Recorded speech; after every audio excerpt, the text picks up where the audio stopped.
And welcome to Racing, Pacing, Chasing, Season 2, Episode 26. I'm Aaron Bain, joined by Rocky Butterworth. Welcome, mate. Hello, mate. How are you? Short stint for you tonight. We've got a very special guest coming on the show. Yep. Ross Neal, CEO, Harness Racing SA, joins us. Looking forward to catching up with him. What are you asking? What's going on? Talking about all the latest. There's some new initiatives that Harness Racing SA are working on. In terms of Southern Cross, we'll talk about tonight. We'll talk about the... I don't know if we can talk about it, but I'm going to ask him the Port Pirie Mount Gambier scenario, possibly for the later months on the Tuesday night. We'll talk about the handicapping system and what they got there in terms of the industry meeting that was held only 4 weeks ago now, and the outcomes of that and the proposal they're looking to put forward, and any general news he's got that he wants to share with the industry as well. Really looking forward to that catch up. I think one thing you can ask him for us is because I think the 800,000 had to be allocated by June 30. Is that right? Yeah. Can you ask him where it's all divided? Yeah. So I know part of obviously the Gawler Harness Racing Club part, but let's talk. I'll mark that down there. Yeah. The $800,000 infrastructure. Right. We'll put that there to touch on. We must thank our sponsors. Now, Rock, it is only a short segment for you. We've got a very special segment to touch on.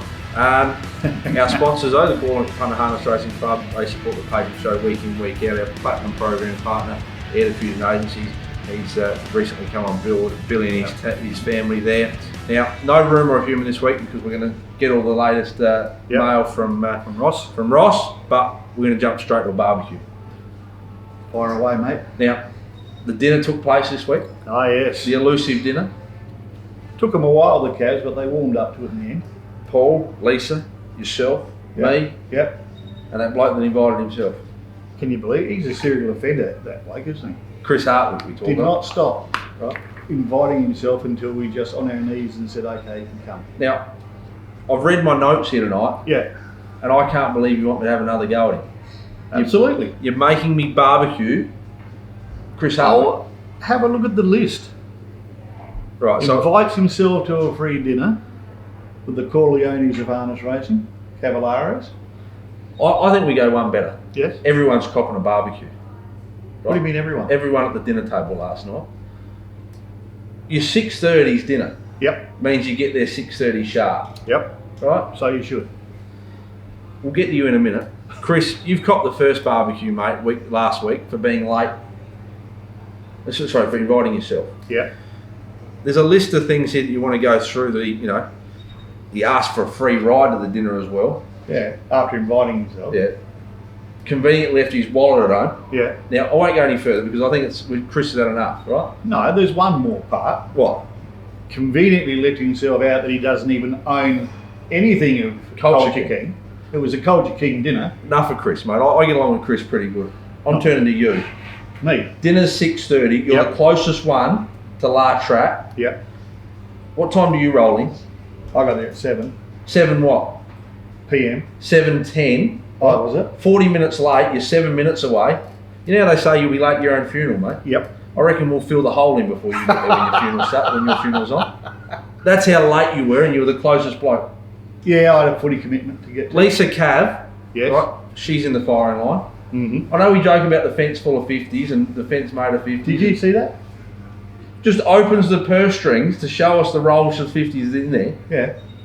Seriously, Paul, you're not copping a barbecue, mate. Next time you want to go to dinner. Tony Modra couldn't have jumped over. Next time Paul wants to go to dinner, him and I are going ourselves. Right? Oh, here we go. We can't surround ourselves with people like you any longer. What about Chris going to the toilet at the end? No. I got more. What? I'm heartily here. Yeah, what about him? Well, that was funny, wasn't it? What? Yeah, you picked it up. You said, there he goes off to the toilet making out. Time to pay and Chris has ducked off. Yeah. What about when he wanted the jacket on the back of him as well put on? Yeah, just pirouetted around and put my jacket on that I forgot. Left it at the table. He was in that much of a hurry to get out of there without paying. Anyway, it's time to go to a short break and then we'll be back with Ross Neal. We'll have the good interview with Ross Neal. Really looking forward to that. Sorry, Chris, I really do apologise. I tried to turn the heat away from you, but that's the last we'll mention of it. And till next week. Then we'll be back with Rocky's tips and Leroy the Lizard looking to bounce back.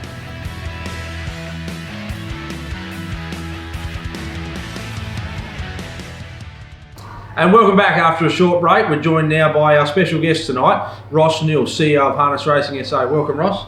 Thank you, Aaron. It's good to have you on board, and a few topics we're going to cover tonight. Firstly, racing through COVID. Obviously, Harness Racing SA did a fantastic job there to keep all industry participants safe and the industry continuing to tick over, so we'll touch on that. Super Saturday in 10 days' time, or 8 days' time now, you could say, and you've got an announcement hot off the press on that as well.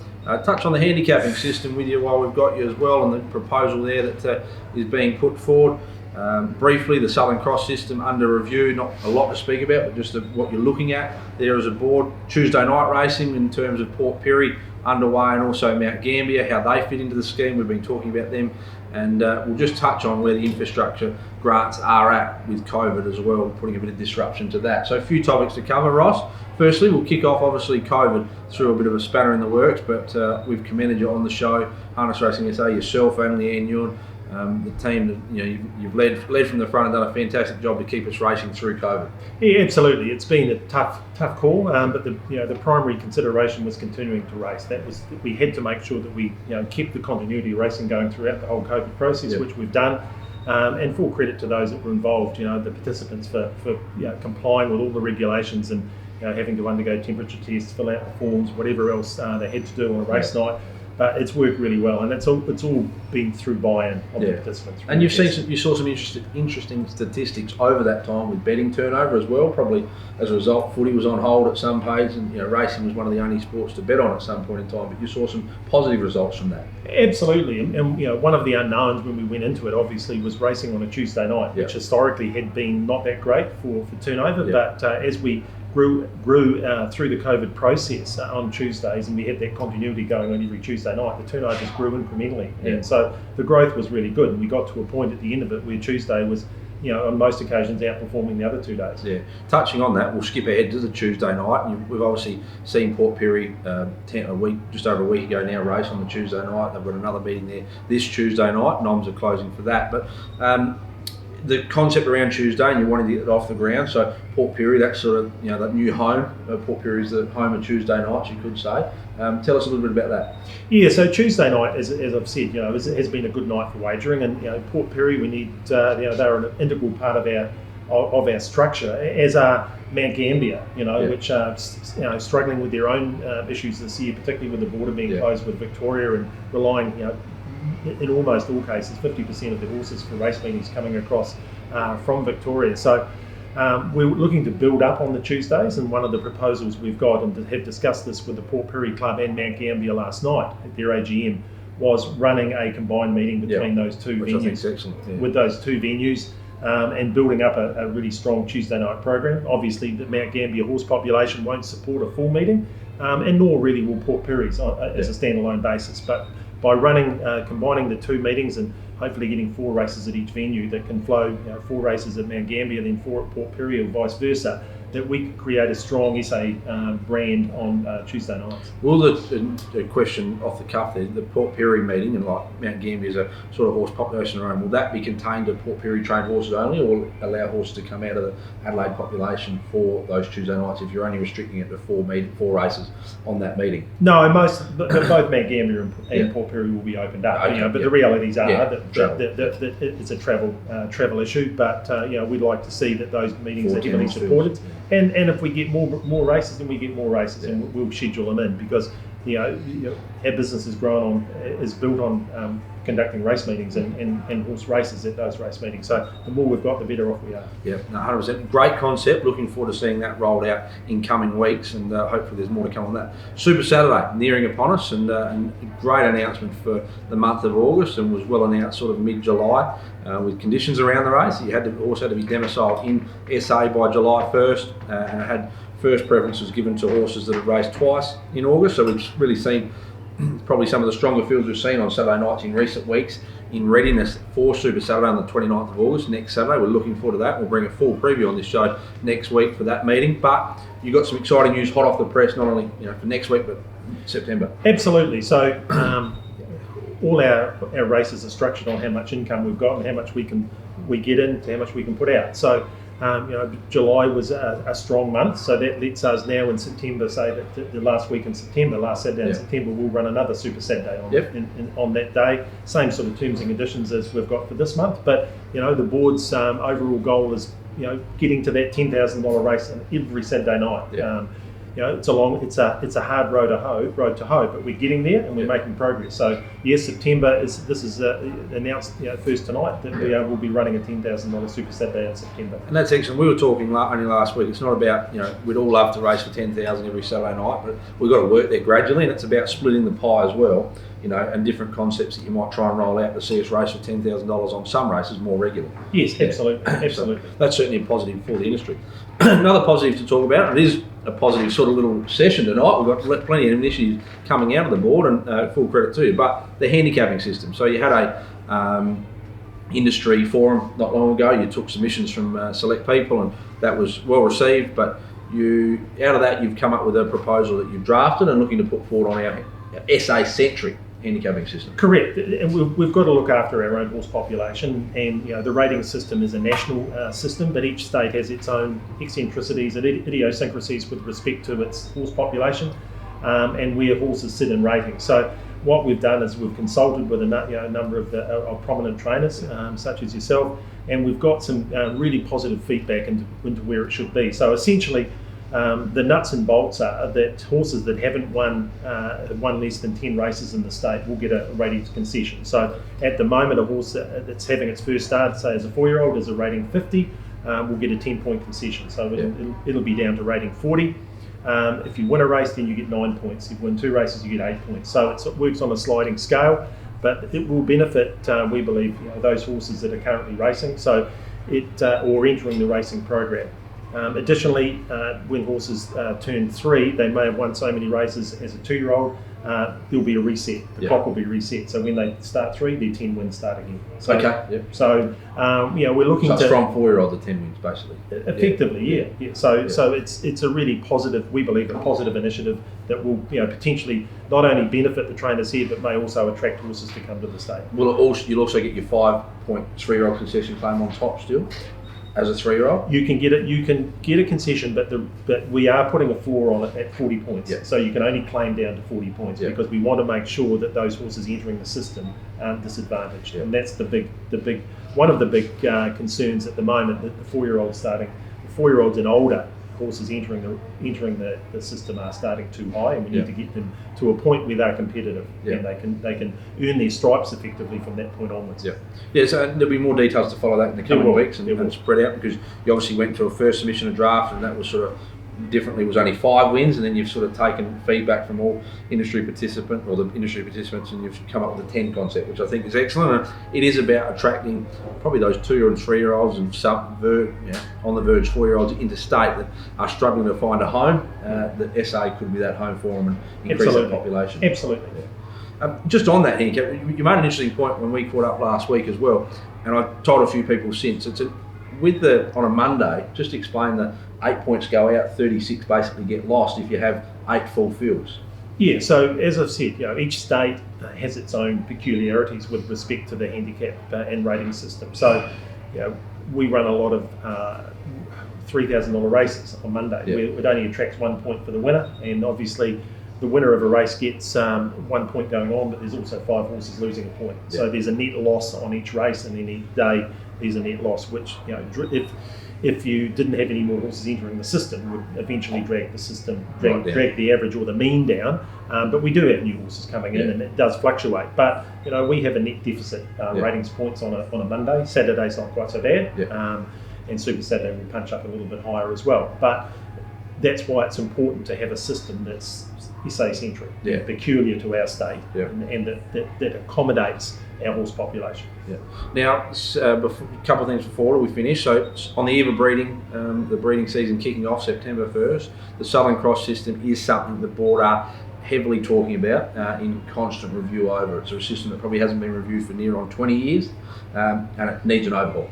It does. One of the important considerations all the way through from when the effectively new board started in October last year was really pushing the SA component and making sure that the money that is generated and distributable to the state participants goes to the South Australian people. It doesn't. There's no leakage interstate for those. I'm not saying non-contributors, but those who don't contribute significantly to the SA harness racing product. So, one of the issues we've had with Southern Cross has been that a lot of the money hasn't stayed in the state. So we are looking to make some changes. The Southern Cross system has legacy, so we're not going to cut it off overnight. It'll run its course, but we may well get into a position where we have a modified futurity scheme where it rewards those people that are invested in the industry in South Australia by either having their broodmare here or being by an SA based stallion. Yeah, and there's been a few more SA based stallions every year, so that's starting to increase as well. Before we go, it has been a good little interview to get through and plenty of very informative. Infrastructure grants. There was a big announcement by Corey Wingard, Minister of Racing, probably 6 months back now, with some money that divided up throughout the 3 codes for infrastructure. That sort of, there's been some legs there, but it sort of got shelved a little bit. Just update the industry with COVID and where that currently sits. Yeah, so it had been anticipated that everything would be finished by the end of June, but obviously with COVID, it's been delayed. So each code submitted to the Minister basically a wish list. So we went out to each club, got a wish list from each club. Those submissions were put to the Minister. He either put a tick or a cross beside them. So some clubs were lucky enough to get some infrastructure money and some weren't. But we'll be revisiting that in the next few months when the next round comes. And so while some clubs may not have been successful in the first draft, they could potentially get some money in the second draft. So and certainly there'll be more of that from the government trying to stimulate the economy as well. So absolutely probably a good time to jump in. But all in all, thanks for joining us tonight, Ross, and coming on the show. Been a pleasure to have you on and cover some of these hot topics. It will no doubt bring a lot of information to our viewers, and it's certainly increasing from week to week, and it gets a fair coverage interstate as well. So it is about increasing our image and product, here in SA. Perfect. Yeah, thanks for joining us, and stay around, viewers. We've got the Rockies tips up next. Thank you.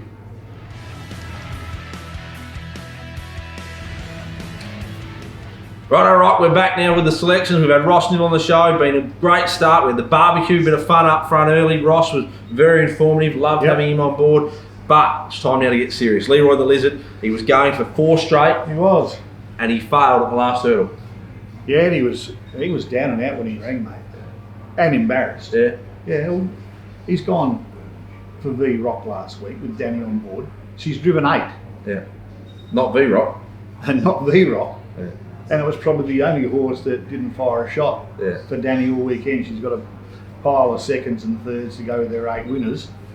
And V-Rock was beaten 15 metres. And Leroy just thought that she was taking the V155 for sure.